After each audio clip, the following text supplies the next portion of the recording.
Hmm?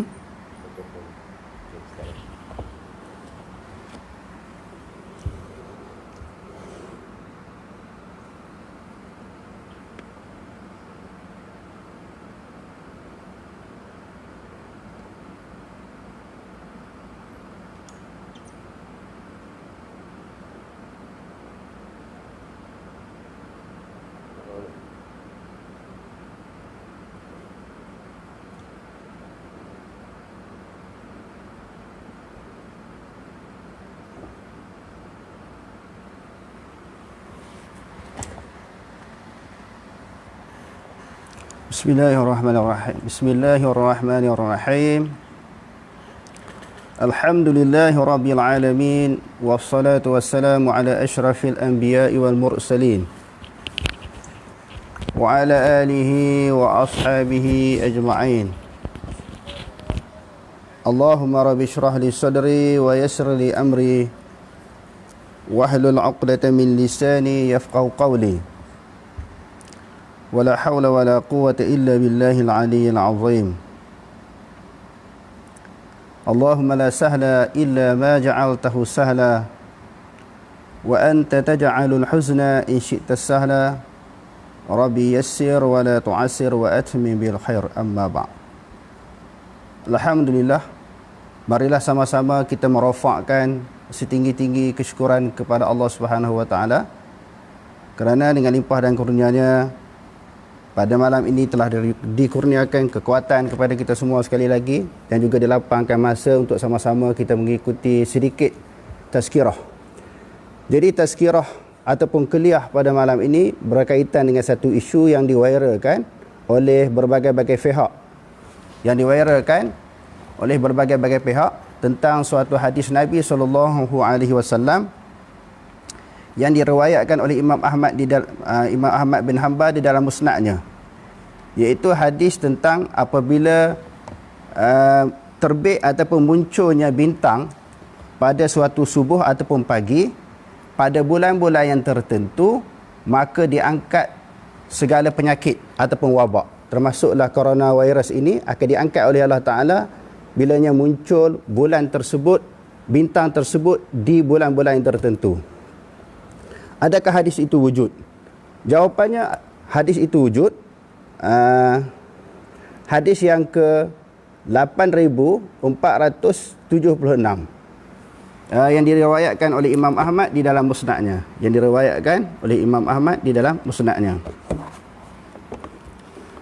Hadis itu berbunyi, Idza tala'an najmu dza sabahin rufi'atil 'ahah. Apabila muncul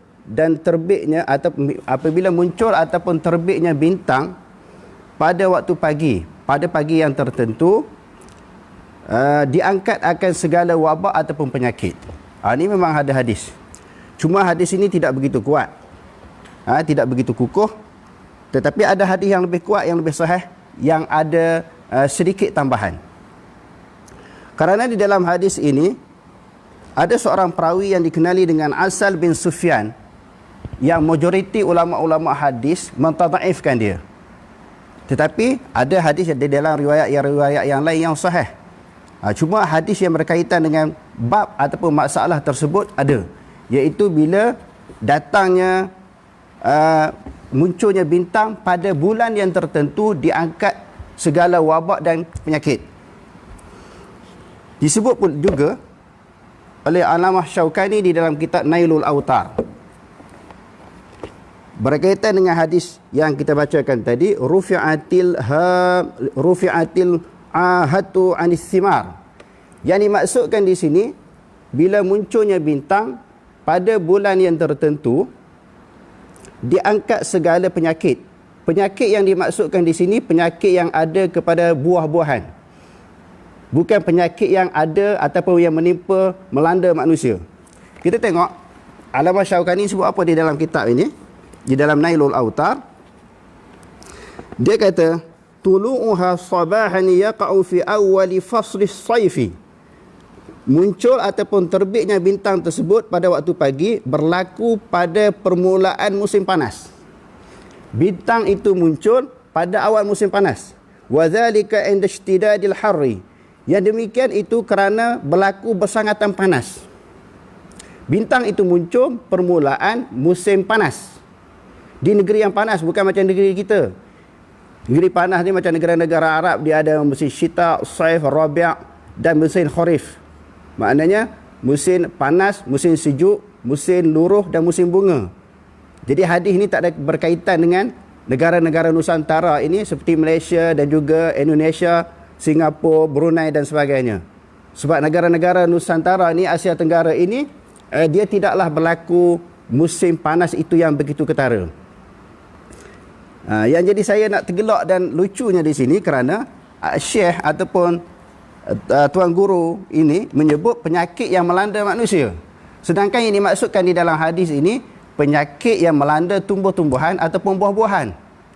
Bila buah-buahan ni dia ada serangga, dia ada ulat dia ada penyakit-penyakit yang menyerang buah-buahan. Jadi bila datangnya suatu panas yang terik di musim kemarau, di musim panas, bukan macam panas di negeri kita, maka penyakit tersebut mati. Kuman-kuman yang hinggap ataupun serangga-serangga yang hinggap pada buah-buahan itu akan mati di musim panas di negeri yang panas.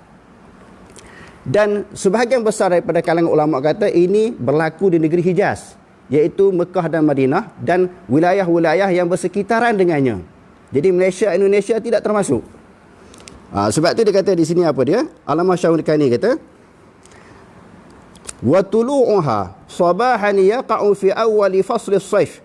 Munculnya bintang tersebut di waktu pagi bila berlakunya musim panas.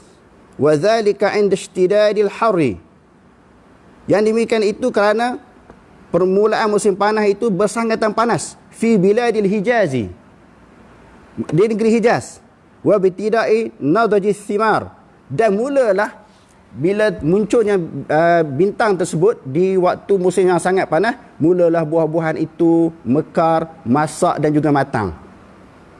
Jadi yang dimaksudkan dalam hadis ini sahih dalam riwayat yang lain, penyakit yang melanda ataupun menimpa buah-buahan, bukan kepada orang, bukan penyakit yang menimpa manusia. Kitab yang ketiga iaitu Syarah Zarqani, iaitu syarah kepada Muwatta' Imam Malik. Dia pun di dalam Syarah Zarqani juga mengemukakan hadis yang sama, idza tala'an najmu sabahan rufi'atil ahatu an kulli baladin. Cuma di sini ada tambahan kulli baladin. Apabila terbit ataupun munculnya bintang di waktu pagi, diangkat segala akan wabak ataupun penyakit daripada setiap negeri.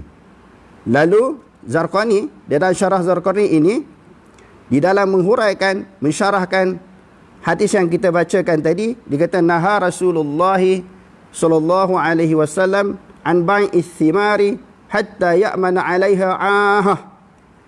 Dia kata hadis ini bahawa Rasulullah sallallahu alaihi wasallam melarang daripada menjual buah-buahan sehingga aman daripada penyakit.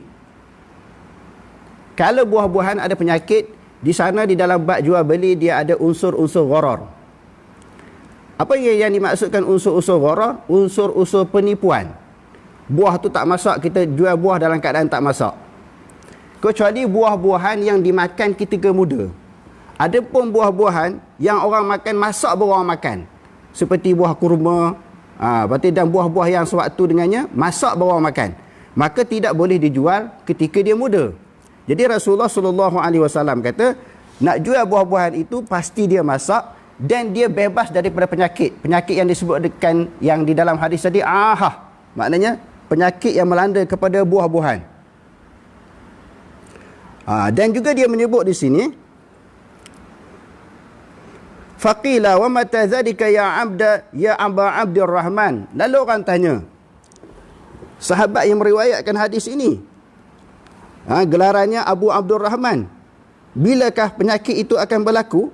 Penyakit itu akan hilang ataupun akan musnah, akan mati?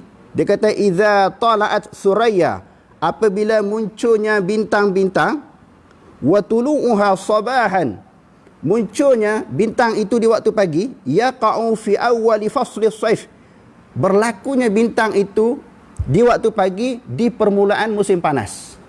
Tadi saya dah sebut negara-negara yang ada 4 bulan ini. panas yang ada 4 musim. Musim panas, musim sejuk, musim luruh dan musim bunga. Negara kita tak termasuk. Maka hadis ini maknanya tak ada kena-mengena penyakit yang melanda kepada manusia.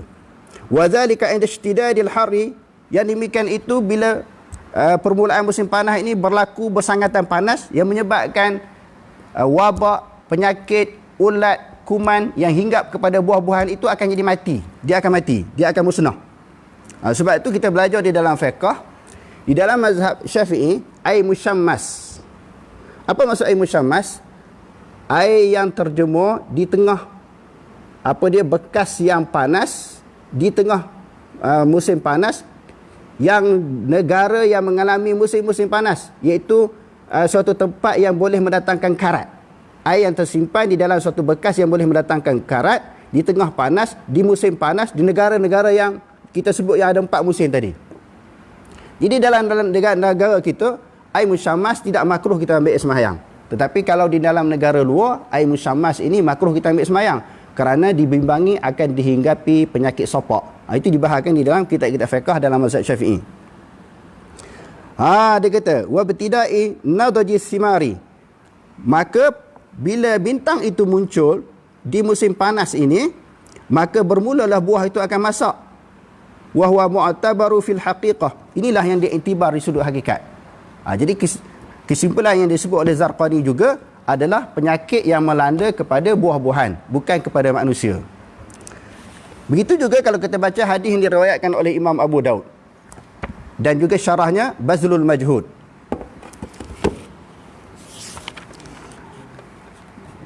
Dalam hadis ini menyebut anna Rasulullah sallallahu alaihi wasallam, bahwasanya Rasulullah sallallahu alaihi wasallam naha an bai'in nakhli, melarang daripada menjual buah kurma hatta tazhuwa, sehingga dia masak. Wa anis subuli, dan daripada biji-bijirin seperti kita kata gandum, syair, hatta yabyadda, sehinggalah dia putih. Ada buah-buahan, biji-bijirin yang masak dia kuning macam padi. Ada biji-bijirin yang masak dia putih. Maksudnya sehinggalah jangan jual sehingga bijirin itu menjadi putih kerana masak. Dan di sini ditambah lagi wayak manal ahah, sehinggalah dia aman daripada penyakit. Jadi dalam hadis yang diriwayatkan oleh Imam Abu Daud juga memberi maksud bahawa penyakit yang melanda itu dapat dihilangkan, diangkat oleh Allah Ta'ala, iaitu penyakit yang melanda buah-buahan. Nahal ba'i'ah, Rasulullah sallallahu alaihi wasallam juga melarang sama ada orang yang menjual buah-buahan yang muda yang tak masak lagi itu, wal mushtari, dan juga pembeli. Tengok, semua hadis maksud penyakit yang melanda buah-buahan, bukan orang. Kalau kita baca di dalam Sahih Bukhari, selain daripada Imam Bukhari rahimahullahu ta'ala mengemukakan hadis tadi, Imam Bukhari buat letak tajuk pula hadirin sekalian. Jadi minta apa yang kita bahas sekarang ini tolong viralkan, semoga ianya sampai kepada syekh yang membaca hadis ini yang dia tersilap di dalam mentafsirkan. Mungkin saya rasa dia bukan golongan hadis, dia tak belajar hadis, cuma dia ambil cedok mana-mana kitab dia jumpa, ini best ni. Berkaitan hadis ni ada kaitan dengan isu-isu semasa ni, lalu disebarkan. Jadi saya minta supaya apa yang dibentangkan penjelasan pada malam ini juga diviralkan sehingga sampai kepada orang yang mula-mula menyebarkan berita dan maklumat ini. Di dalam Sahih Bukhari, Imam Bukhari letak tajuk pula, babun. Ini suatu bab, idza ba'ath thimara, apabila seorang itu menjual akan buah-buahan, qabla an yabdua, sebelum dia masak, qabla an yabdua salahuha, sebelum nyata masaknya, summa asabathu ahatun. Tengok Imam Bukhari letak, kemudian menimpa akan buah-buahan itu sebelum masak itu penyakit, fahuwa minal bai'i, maka tanggungjawabnya, kerugiannya bukan ditanggung oleh mushtari tetapi ditanggung oleh penjual. Maka di dalam bab ain ini, pembeli boleh hantar balik kepada orang yang menjual buah-buahan yang rosak ini. Jadi dengan beberapa kitab secara ringkas yang saya bentangkan tadi hadirin sekalian, hadis itu sahih. tetapi tafsirannya palsu. Ada di kalangan manusia, dia sentiasa mencari sesuatu hadis yang bersesuaian dengan isu-isu semasa. Kadang-kadang hadis yang palsu lalu disebarkan dan diviralkan. Supaya apa? Supaya dialah orang yang pertama jumpa hadis ni, orang lain tak jumpa lagi. Padahal hadis yang dilaporkan itu adalah merupakan hadis yang palsu. Yang kedua, kadang-kadang hadirin sekalian, hadis itu sahih. Hadis sahih. Sebagaimana beberapa kitab yang kita bacakan tadi. Tetapi huraiannya adalah palsu. Ini juga adalah merupakan suatu perkara yang salah. Hadis yang kita selalu dengar, Nabi SAW melarang kita menyebarkan sama ada hadis palsu ataupun maklumat yang palsu. Lebih-lebih lagi disandarkan kepada Nabi SAW. Jadi kita sandarkan kepada Nabi, Nabi kata penyakit ini akan hilang. Penyakit ini akan ditarik oleh Allah Subhanahu Wa Taala bila munculnya bintang pada bulan-bulan yang tertentu. Jadi umum faham macam tu. Lebih-lebih lagi yang cakap itu tok guru, ustaz, syekh, tok lebay. Takkan dia nak tipu? Ini soalan orang selalu sebut. Takkan dia nak tipu? Dia bukan dia tipu, tapi dia tak faham. Dia bukan terjun di dalam bidang hadis ini.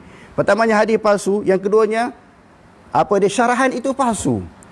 Dan hadis yang biasa kita dengar, Nabi SAW bersabda di dalam hadis yang diriwayatkan oleh Imam Bukhari, inna kadhiban alayya laysa ka kadhibin ala ahadin man kadhiba alayya muta'ammidan falyatabawwa maq'adahu minan nar.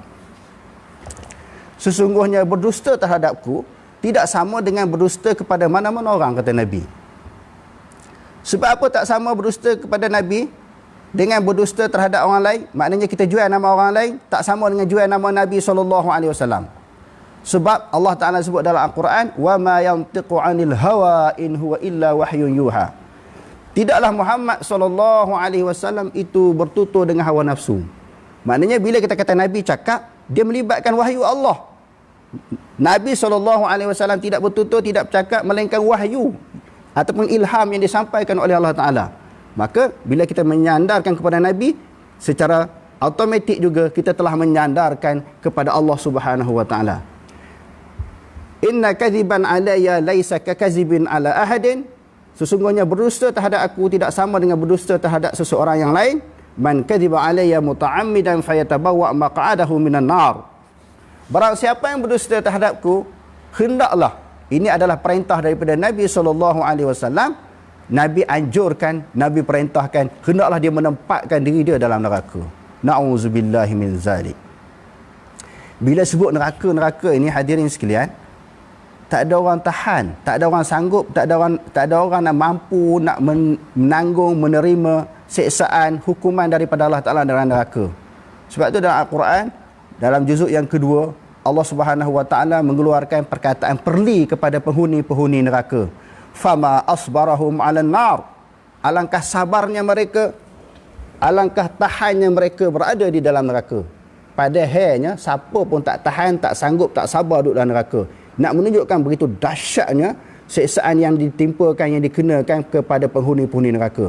Sebahagian daripada mereka yang ditimpakan azab neraka ini kerana menyebarkan berita palsu ataupun hadis palsu. Na'udzubillahi min zalik.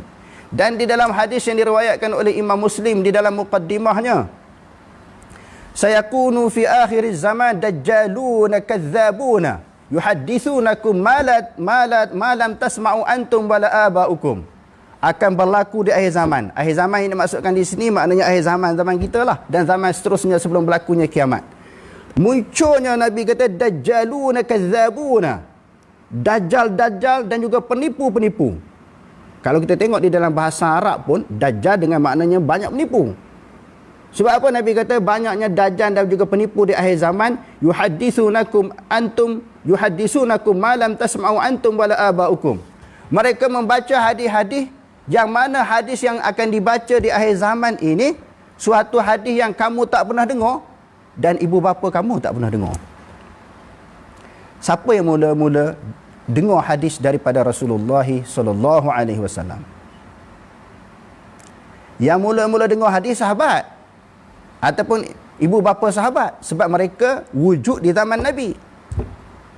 Tapi Rasulullah kata hadis yang akan dibaca di akhir zaman ini adalah yang kamu sendiri tak pernah dengar, bapa-bapa kamu tak pernah dengar, Orang zaman sekarang dengar. Duk viral dalam WhatsApp, dalam Facebook ni, sahabat tak pernah dengar. Ibu bapa mereka tak pernah dengar. Menunjukkan hadis itu adalah hadis palsu, hadis yang dicipta dan direka oleh orang. Jadi secara kesimpulannya, jadi ada dua perkara. Pertamanya, kadang-kadang yang menjadi masalah dalam masyarakat disebarkan hadis palsu. Kadang-kadang hadis itu sahih, tafsirannya palsu. Tadi saya nak ulang balik. Kadang-kadang ustaz-ustaz ni yang orang sebut tok lebay ni, tok guru, dia cari isu apa? Isu apa yang berlaku, dia cari hadis, nak bagi tahu dia ni memang pakar hadis. Dia nak kait dengan hadis ni, kait dengan hadis ni. Orang lain tak tahu, dia dulu jumpa hadis ni. Itu bagi sebahagian daripada ustaz yang kena muhasabah di dalam masalah ini. Saya bukan nak kata siapa-siapa, tapi untuk diri saya juga sebagai peringatan. Nak baca hadis, cek dulu sahih tak sahih, dan yang kedua, apa maksud hadis itu. Yang si jahil ni pula sebarlah. Perangai ustaz cari hadis-hadis yang bersesuaian dengan isu-isu semasa. Yang perangai si jahil ni viralkan. Sebab dia orang yang pertama kan viral hadis ni, sebab dia dapat daripada seorang tok guru. Itu si jahil. Yang orang awam pula telan apa yang disampaikan oleh orang. Baca dalam Facebook, baca dalam WhatsApp, telan. Ini yang jadi masalah. Soalan saya, sampai bila nak jadi orang awam?